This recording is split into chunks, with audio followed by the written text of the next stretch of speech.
So my brothers and I would just like to again welcome you and thank you for coming so much. It's just an honor to have all of you here.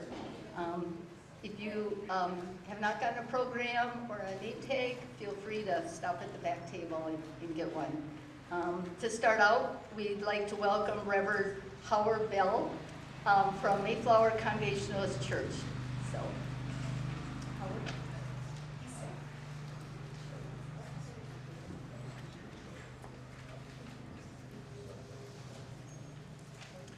So during my first home visit with Felix and Barbara in their Village Shores apartment, Felix gave me the grand tour of his photo gallery, artwork, memorabilia, and other prized possessions.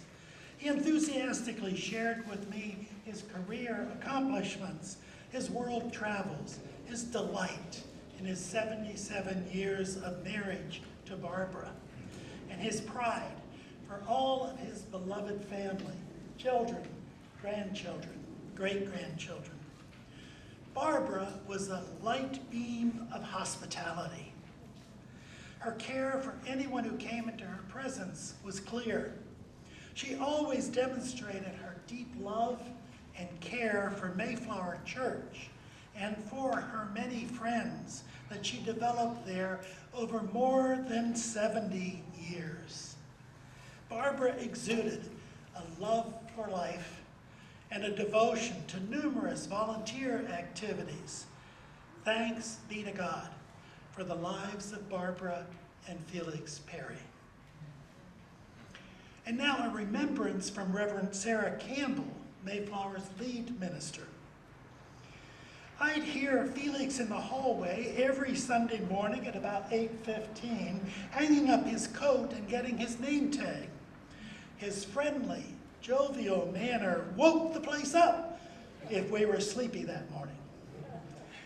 Pardon the stereotypes, but Felix was not a subdued Minnesota Scandinavian, but rather an Italian Minnesotan from northeast Minnesota, Minneapolis. Felix wasn't shy about speaking his mind, about the news of the day, about politics, about what church meant to him. He loved the church community. The beliefs and rituals, not so much. Especially anything that might smell like the church of his childhood. And yet, one might wonder, sorry, Felix, if his passion for the common good, that is pro-unions and anti-guns, weren't rooted somehow deeply in those early Catholic school teachings. And his considered and clear opinions about politics and current events were amplified by his weekly Grandpa Grams. Grandchildren and great-grandchildren, do you know how lucky you were to have had a grandpa who cared so much, about so much, and especially about you? As Felix walked past and into the sanctuary, making people laugh with his humor, Barbara, in his wake, would be in that hallway, leaning in, listening and talking warmly and gently to someone, and then to someone else, and then to me, noticing and commenting positively about something church was doing, or asking about the project she had started while volunteering in the office, collecting eyeglasses for an international aid organization. Or Barbara would thank me for the annual care card that I sent remembering her child who had died. This was a woman who lost 2 of the children she gave birth to in her life, a strong woman, well acquainted with grief. And though she wasn't as vociferous about her opinions, I knew she, like her life partner, also cared deeply and made a big difference in the world through her volunteer and paid work, especially with the League of Women Voters. As I remember them, I realize I have not absorbed the reality that when we return to in-person worship at Mayflower, they will not be returning. It saddens me deeply that there will be a kind of silence in the hallways on Sundays at 8:15. We won't hear Felix's jovial, fun voice, and we won't bask in the warmth of Barbara's generous attention. This absence saddens me. But here's the thing. I'm learning the truth of it more and more, that these saints of the church are present. We feel it in the hallway and the sanctuary where they used to sit. And we will forever talk about Felix and Barbara Perry and remember them and know they helped shape this church. Accentuate the positive, eliminate the negative. Okay, Felix. Be thoughtful of others, open and affirming of everyone. Okay, Barbara. Arrivederci, Barbara and Felix.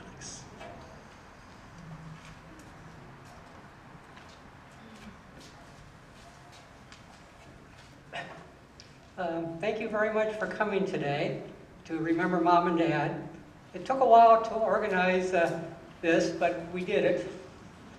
It is difficult to lose a parent, much less both parents 2 days apart.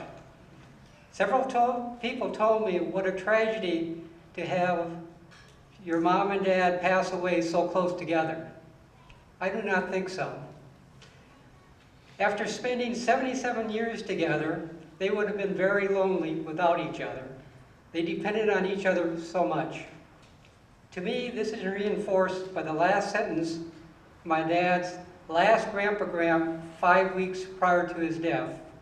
He was living alone in their apartment when he wrote, "Oh, how I wish Buzzy was here." Mom and Dad lived a long, healthy, and happy life together. They raised 5 children: Philip, Michael, Joanne, Stephen, and Richard. I think the key to their success was to stay active, physically, mentally, and socially. I do not have nearly enough time to talk about all their activities, but you can read about them in my dad's autobiography.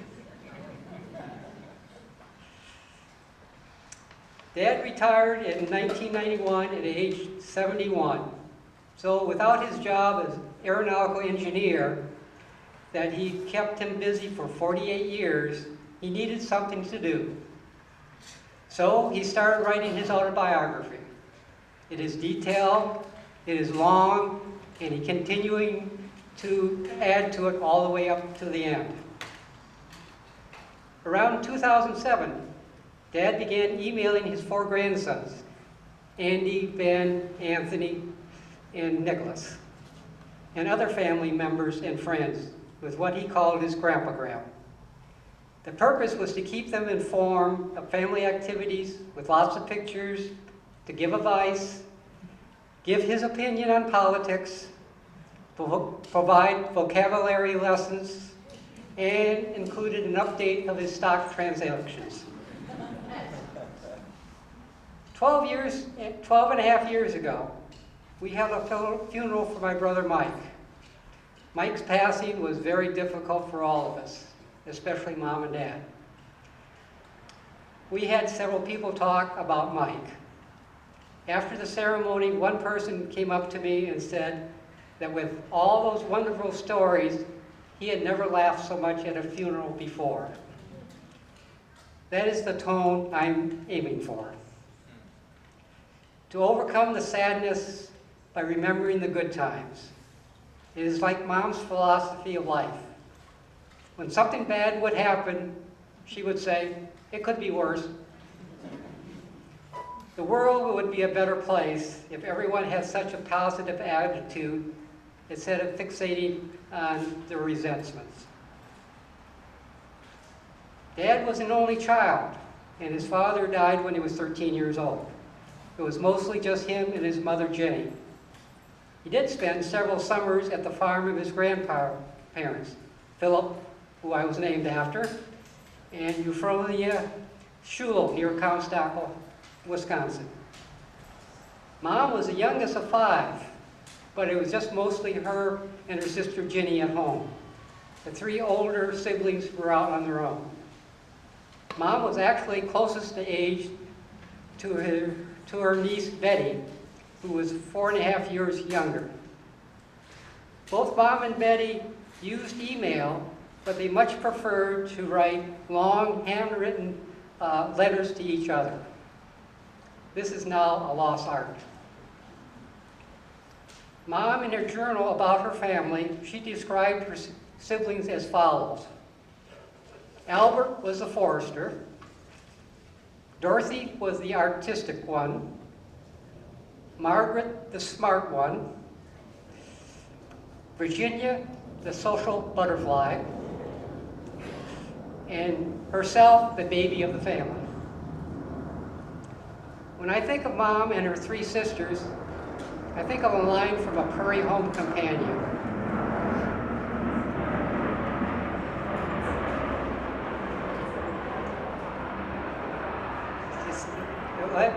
The women are strong.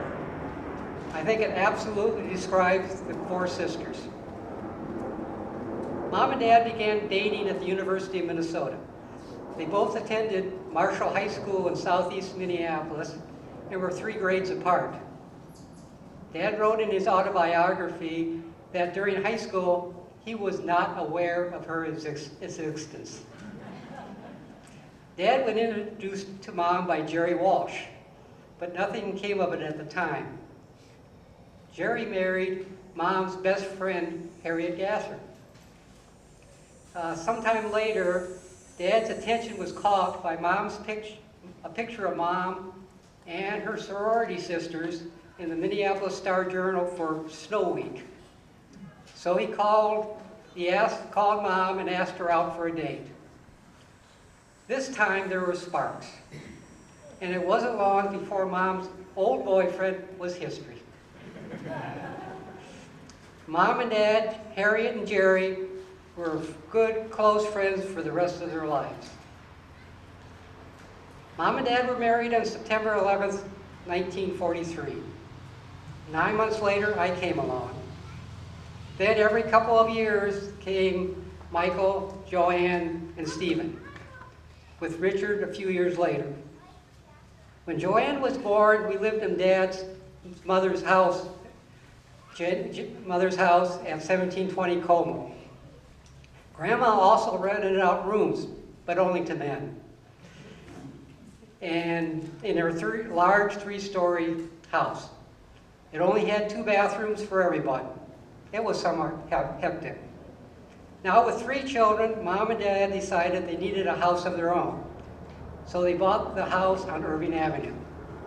5 of us moved into a 2-bedroom house with 1 bathroom. Joanne got the extra bedroom. Mike and I got the unfinished upstairs. Mom and Dad lived in the house for 70 years. It was very hard for them to leave because of so many great memories they had of their life there. Mom and Dad divided up the jobs of work, family, and play. They were both very organized. Dad worked at Northwest Airlines, and Mom took care of us kids. Over the years, Dad kept adding to the house. He contracted out the building of a full dormer and later a garage. With help from friends, and sometimes us kids, he added a porch. Dad would bring home the paycheck, give it to Mom, who would deposit in the bank by mail. She would then pay the bills and balance the checkbook. Mom did volunteer work at the League of Women Voters and would get their heavy-duty calendar every year. She would fill it up, the large spaces, with all our activities and appointments. It had no pretty pictures, but it was very functional. Dad was proud of what he called his one-liners. These were short, humorous, off-the-cuff remarks to strangers, which usually brought a laugh. Mom and Dad had many investments in the stock market. Daddy became unhappy with his investment advisor. He decided he could do a better job managing his 50 or more stocks by himself. So he did. Mike and I were active in Boy Scouts.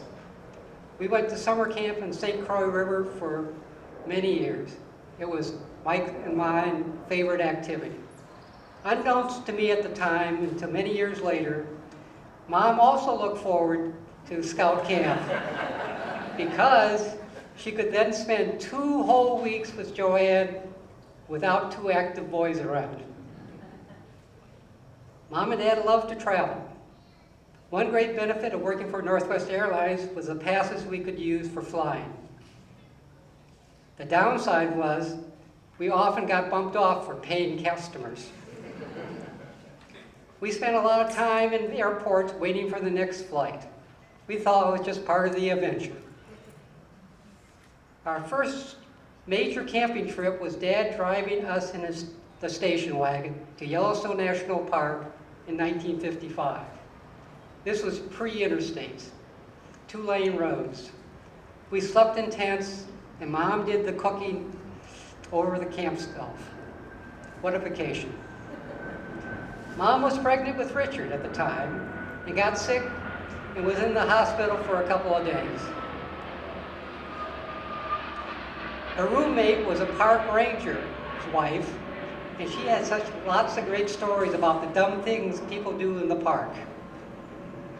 But Dad put Mom and Joanne in a Northwest Airlines flight back to Minneapolis, and then he drove Mike and I in the station wagon straight back to Minneapolis.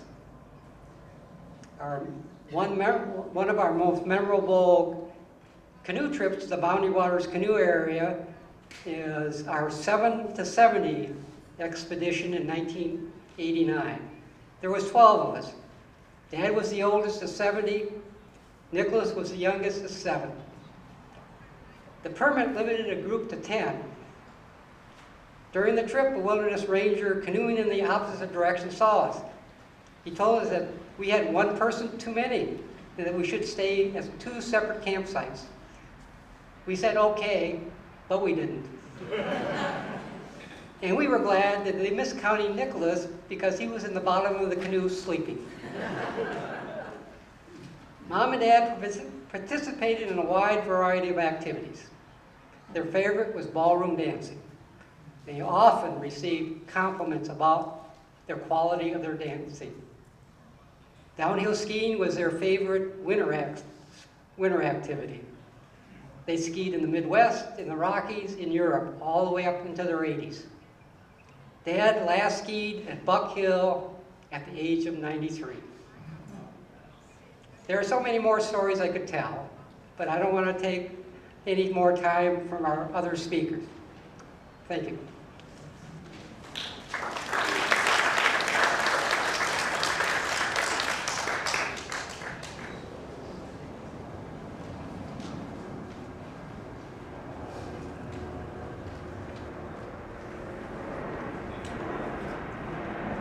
Hi everyone, I'm Andy Cosgrove, Felix's grandchild, and when I hear the airplane, I think of Grandpa not being able to sit without getting a word in during anything this long. So that's just Grandpa getting a word in. My grandparents' lives were defined by a sense of place, a life of purpose, and above all, a love of people. The geography of their lives brought them around the world, seeing new places for an instant or returning to beloved places with regularity. Each of these places gave them something unique, an opportunity to explore with family, a chance to connect with others, a time to build body and soul. Many of those who knew Grandma and Grandpa knew them in the context of a particular place, and the joy and energy they spread through the world still radiates through these places. These places include Mayflower Church, tennis courts around the cities, especially Nicollet Tennis Center and Kenny Park, golf courses, especially Hiawatha and Worth, and parks all over the world, but especially Wood Lake hiking and cross-country skiing, and Boundary Waters camping and canoeing. Ski areas from Minnesota to Montana, Colorado to Switzerland. Neighborhood block parties, front yards, backyards. Kenny Elementary School volunteering with kindergartners. Favorite restaurants, Curran's, Perkins, TJ's, The Malt Shop, Vina, and especially Wendy's. Grocery stores. They loved Lund's, and my grandpa loved Kowalski's. Airports and airplanes. I only flew with my grandparents once or twice, but I just cannot imagine all of the people that sat next to them on all of those flights. And someone especially that found out they were sitting next to Felix Perry on a flight to Hawaii or Europe. I can't imagine what they said to their family and friends when they got off of those flights. Their travels took them around the world, from hiking in Alaska, the pyramids of Egypt, skiing in Switzerland. These places evoke memories and stories that always remind us that the purpose of the place was always the personal interactions that came with it, with friends and neighbors, with family near and far, and most of all, with each other. For their almost 80 years together, their love traced across the globe and back home again. One of their most profound lessons to me has always been to cherish these places, not as brick and mortar, not as sea, sand, or snow, but as an opportunity to grow in knowledge, perspective, and most of all, in love. Thank you, Grandma and Grandpa, for sharing these journeys with us and for being a beacon of kindness and hope wherever you were. I will close by reading a bit of a Grandpa Gram email summary of one of their extraordinary, ordinary days. Grandpa was 97. Grandma was 94. It was the day before their 73rd wedding anniversary. The Grandpa Gram was September 16th. The date was September 10th, 2016. 73rd wedding anniversary. We received cards, telephone calls, and confrontationals from many. Friday. These will be in military time. 10:05 to 1200. Joanne came with high school friends, Shirley, Peggy, and Doris, to snack in the dining room and chat in our sunlit solarium. 13:30 to 1400. Graham and I hit tennis balls, not very well, at Kenny Park tennis courts. Just as we arrived at the courts, the entire Kennedy grade school emptied out and surrounded the area in a full fire drill. 1500. Went to Penn Cycle to look at bikes that had frames that would enable me to have both feet on the ground while straddling the frames. I found one that permitted that. I test rode in the store's driveway. Balance problem still a factor, so I will continue evaluating the safety of this style of bike. 1545. Bought a remote speaker at Best Buy to use with my laptop computer. 1700. Bought 2 unadorned walleye sandwiches for supper at Mac's Fish and Chips. It's quite a day already. 1945. Knights at Columbus Hall to dance with 15-piece orchestra with 4 singers. Best music of the evening was Moondance. Graham and I were really into the swing groove when I tripped on her. We went down totally flat on the dance floor in a prominent location. Several people, including a singer, helped pick us up. People were concerned that we might be hurt. The singer checked on Saturday morning to see if we were okay. Miraculously, we did not even get a bruise. After we got on our feet, we continued with the dance. It was too good to waste. Accentuate the positive, eliminate the negative. Arrivederci.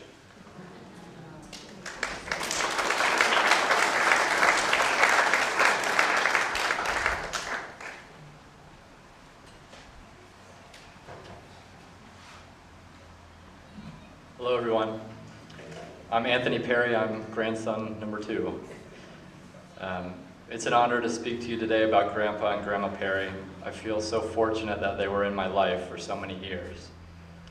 As a pair, they proved to be incredibly generous with both their time and their resources. They were incredibly inspiring in how they lived their lives. They were a big influence on me, and much of what I have in life is due to their support and encouragement. Grandma was a remarkable individual. She personified quiet toughness. She had a strong will, but most of all, I've never met a kinder person. She truly cared deeply for everyone in the family and never spoke ill of anyone. She was frankly saint-like in the way she lived her life. She was so encouraging and so unwaveringly positive. Everyone who knew her spoke admiringly of her. Dad recently shared an ethical will that she wrote in recent years. It had lots of words of wisdom, but there was one passage in particular that I wanted to share today. She wrote, "Hopefully, after I die, those remaining will remember me as a good person, thoughtful of others, or as having a good heart, or some such thing." End quote. I think everyone who knew Grandma would agree that she succeeded in living up to that passage. Grandpa was less often described as saint-like. He had a bit more of a mischievous spirit compared to Grandma. With that said, I will miss him just as much. For some, his humor, which I think you could describe as irreverent, could be an acquired taste.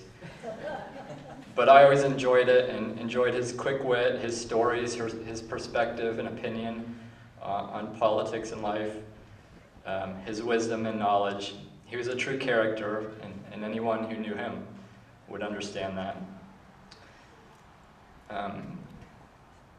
He was always optimistic, excited about each day, disciplined.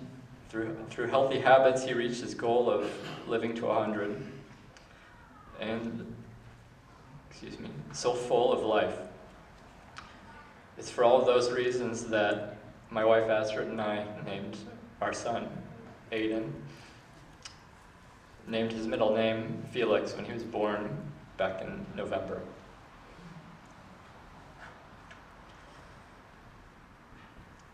I take solace in the fact that they lived such long, full, and rich lives. It seems appropriate that they essentially passed together, as I can't imagine them apart. So from all of us, we love you, and we'll miss you. Thank you.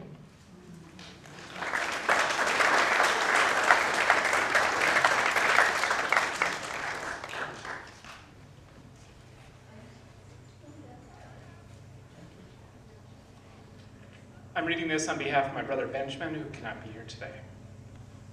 To all of Felix and Barbara's family and friends, I am sure that I don't need to tell you all much about who they were or what they contributed to the world. I would be surprised if even a brief acquaintance would not have quickly learned of their joyous love for each other, their active vitality, their winsome smiles, their lifelong resiliency, their avid volunteerism, and so on. So what I offer is a brief reflection on what they have taught me, how they lived their lives. First, Felix. I will always remember Grandpa from the pride he took in his life's accomplishments and responsibilities. He seemed to personify both a high school newspaper editor and an aeronautical engineer in every single note and correspondence throughout his life. And my, were there so many of those. He was proud of his daily life and rejoiced in the impacts he had on others, and passionately reported that to anyone who would listen. Second, Barbara. I am still overwhelmed with my grandma's infinite empathy and understanding of others, starting foremost towards Felix. She never seemed to have an unkind word about others and was deeply committed to a selfless helpfulness towards all. Together, Felix and Barbara treated us grandchildren so lovingly and with equal measure of expectation and support. Similarly, they cherished their cadre of children, each wonderful Perrys in their own ways. I cannot help but to believe that sense of gratitude and familial love was passed down to them from their own upbringings. To this end, I would like to close by quoting a letter my Grandma Buzzy held dear, one that her own father wrote to his kids late in his life. He wrote to her, "We love you deeply and appreciate the many things you have done for us these years. Nothing can ever bring us greater happiness than the years gone by and the memories that will be with us to the end. God bless and keep each one of you and your loved ones. Thank you all so much for being here today."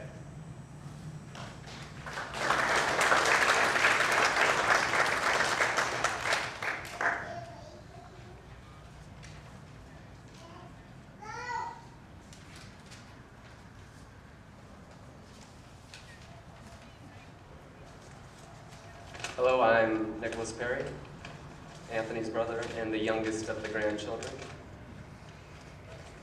I just want to say thank you for all the wonderful things that my dad said and my cousins and my brother. Very touching. I cannot think of Grandma Buzzy and Grandpa Felix without thinking about breakfast. The smell of fresh coffee, toast and butter, scrambled eggs, orange juice, bacon, more coffee, all while sections of the Tribune or the Times are being handed back and forth, current events are being discussed, crossword clues are thrown out to whoever's listening. After breakfast, 5 minutes of respite, then the day's activities, but not before a donut and another coffee break.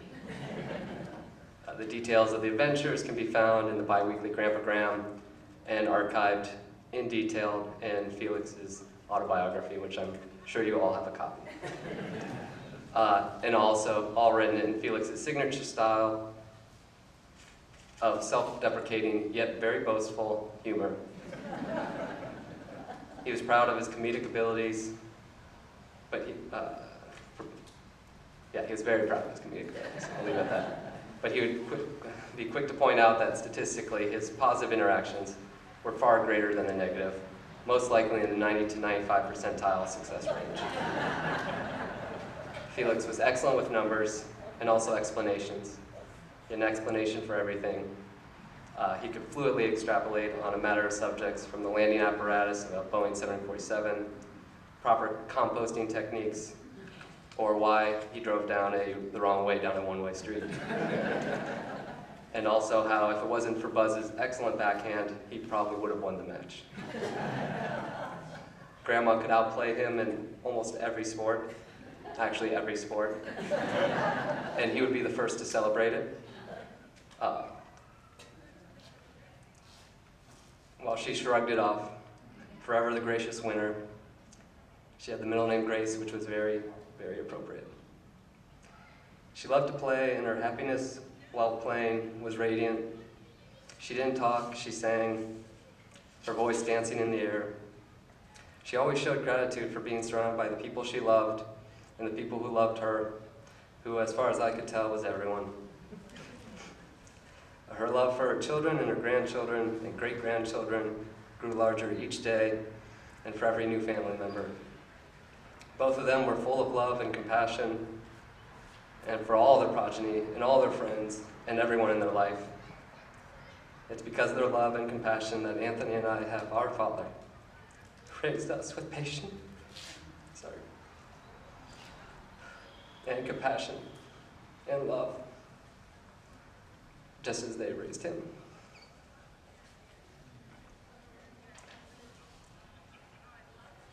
When I think of them now, I like to imagine them waltzing through the clouds and mist while the music plays, forever while they dance and dance and dance.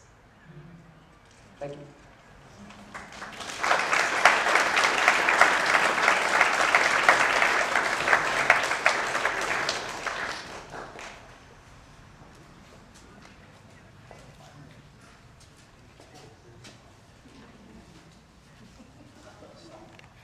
Felix and Barbara loved music, music of all kinds. Rock and roll, country, well, maybe not country so much. but they loved the music of the big band era, 1935, 1950. And I think it was Jerry and Jan Swanberg who introduced them to ballroom dancing. Is that right? Yeah. Yeah. They were together at a lot of big bands, and they used to come and dance to my 16-piece big band. And this was not the only big band that they danced to. At one time, they danced 2 or 3 times a week to various bands. And in fact, we celebrated Felix's 100th birthday on the dance floor at the Bloomington Event Center.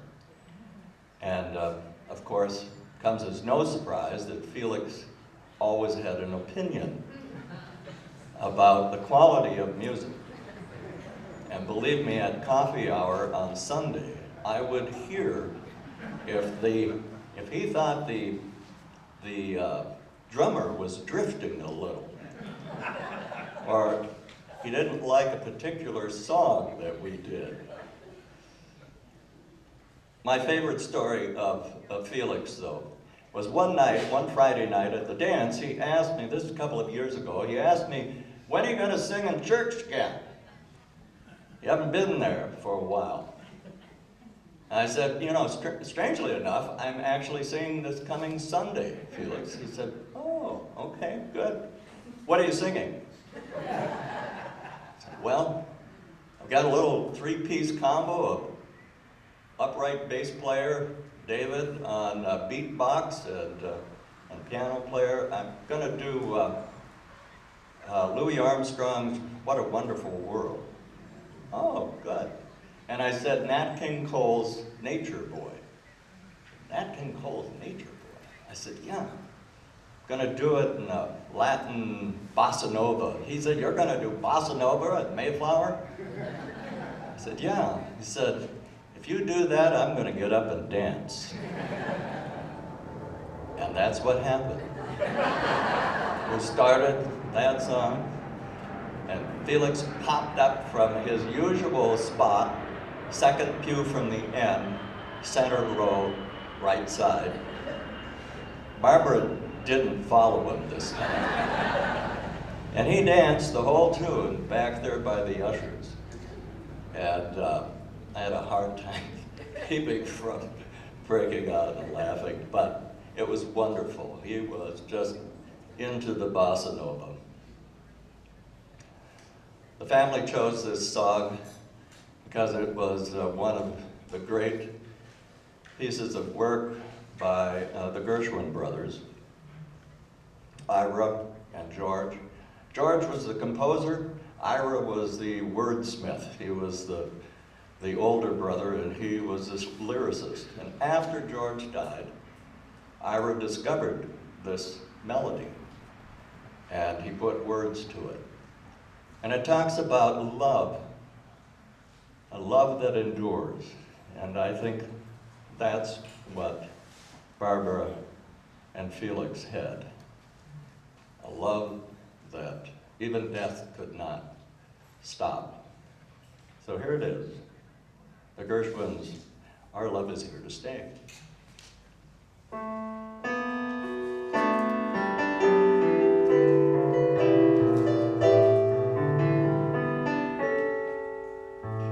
The more I read the paper, the less I comprehend the world and all its capers, and how it all will end. Nothing seems to be lasting, but that isn't our affair. We've got something permanent, I mean in a way we care. It's very clear, our love is here to stay. Not for a year,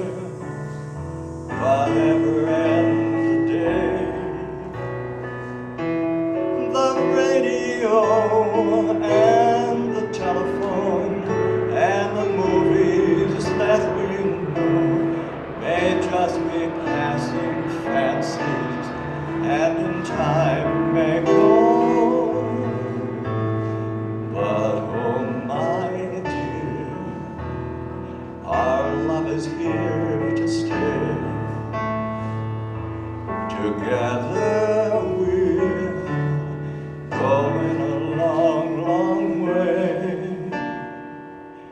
In time the Rockies may crumble, Gibraltar may tumble, they're only made of clay.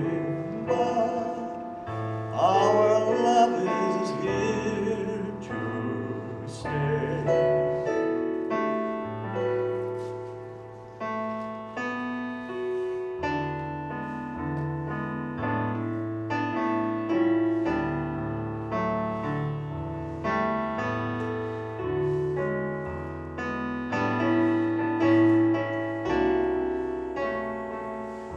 The radio and the telephone and the movies that we know may just be passing fancies and in time may go.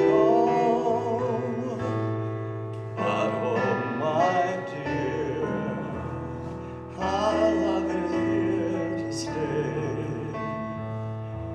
Together we're going a long, long way. In time the Rockies may crumble, Gibraltar may tumble, they're only made of clay. But our love is here to stay.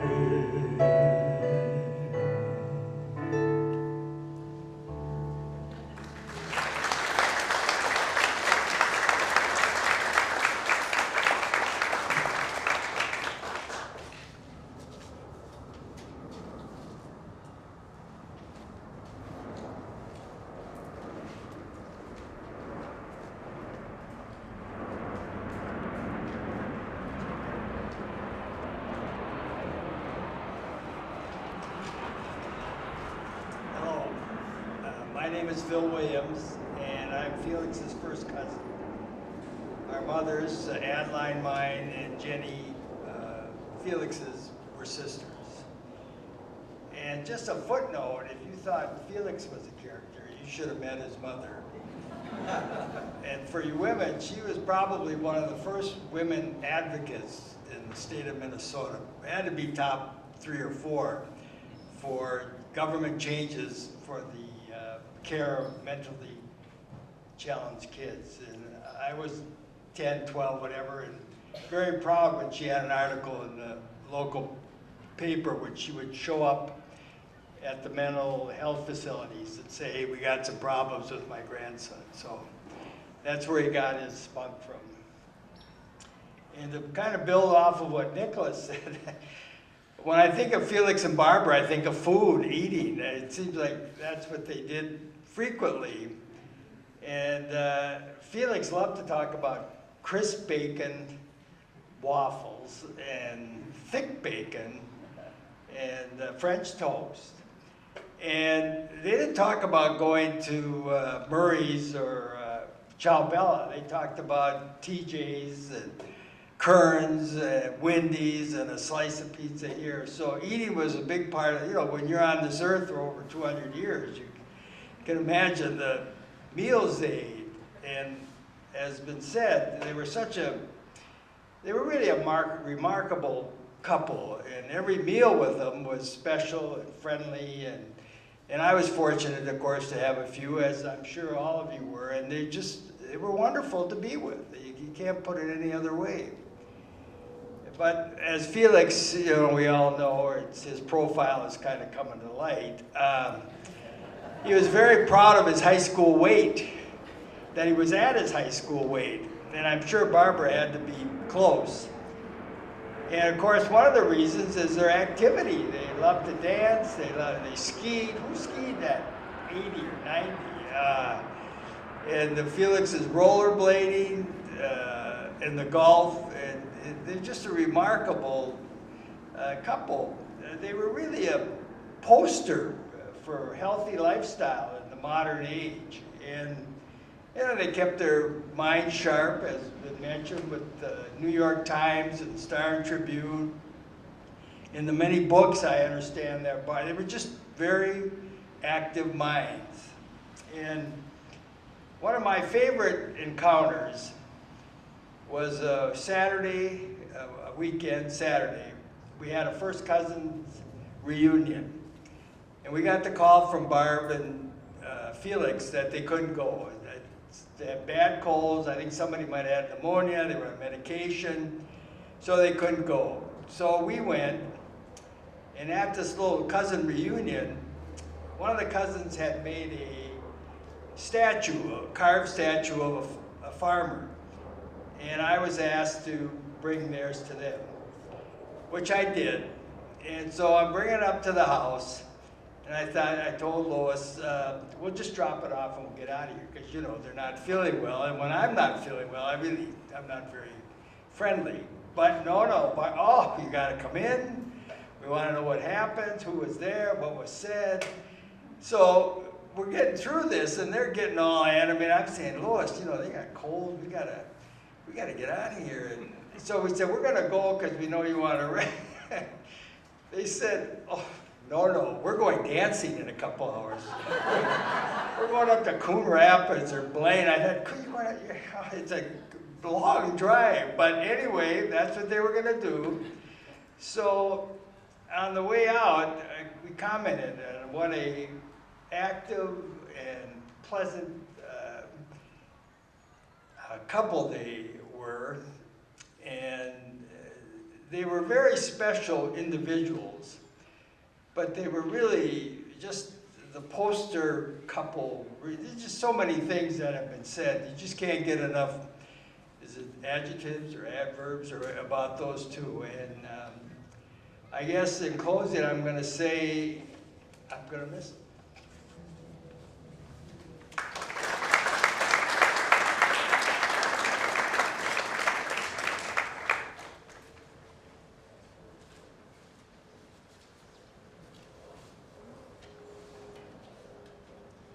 I wanted to tell you about a dream I had a little while ago. And I was standing in line at the pearly gates and to have my little interview or my reckoning with St. Peter, and finally worked my way up to the front of the line, and St. Peter says, next. So I step up and I say, James McWethy, born in Owatonna, Minnesota, 1941.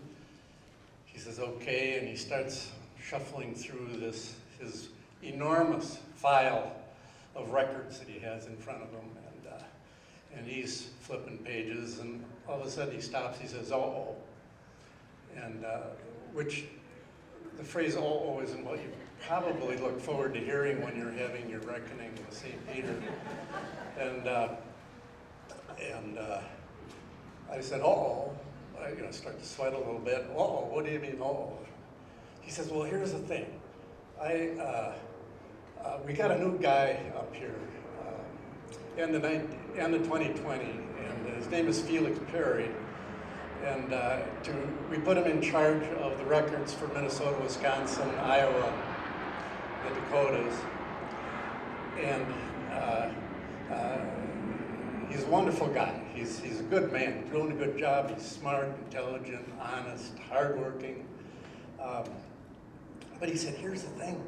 He says his handwriting is so microscopically small, right? You know, Phil, Joanne, Richard, you know. He said, honestly, gosh, even with my holy reading glasses on, I can't read a word of what he's got, what he's written in here. And I said, well, geez, what do we do now? And St. Peter says, I don't know.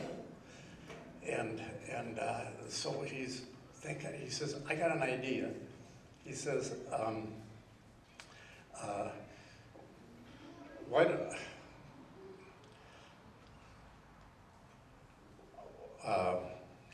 excuse me, I'm having a little moment here. He says, do you have anybody up here who might give you a recommendation, might vouch for you? And so immediately, of course, I'm thinking, well, my mom, I was I was on Earth from 1941 with her from 1941 to 1993. We got to know each other pretty well in those 53 years we were together. And then I got to thinking, you know, gosh, that might be a little bit risky, because those 53 years that we were on Earth together, I pretty much drove her crazy the whole time I was down there. Maybe I don't know, that's a little risky. And then I had a bright idea. I blurted out the words Buzzy. And St. Peter said, Buzzy? I said, yeah, my Aunt Buzzy, Barbara Wackerman Perry. She'd give me a recommendation. And St. Peter gives me this funny look. He says, you know Barbara Perry? And I said, yeah, that's my aunt. And all of a sudden, he gets this funny look in his face. All of a sudden, the clouds part, beam of sunshine comes shining down on his smiling face, and he says, he gets up, comes around from the table where he's got his files, and he puts his arm around me. He says, well, welcome. He said, come on in, I want to show you around. And the gates swing open, and I go in with him. And the reason I want to tell you this dream is because nobody,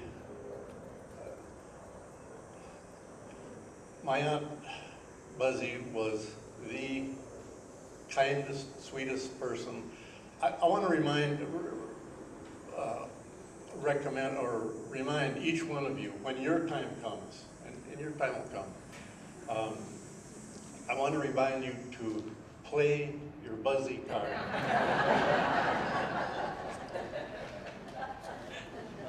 Because my Aunt Buzzy never, ever said a bad word,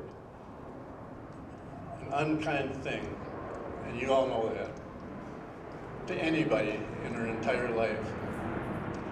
And that's really all you need to know about my Aunt Buzzy. She never ever said anything bad about anyone, and she never did, and she never will. And that's all you need to know about her. She was the kindest, sweetest, nicest woman ever on earth, and I loved her very much.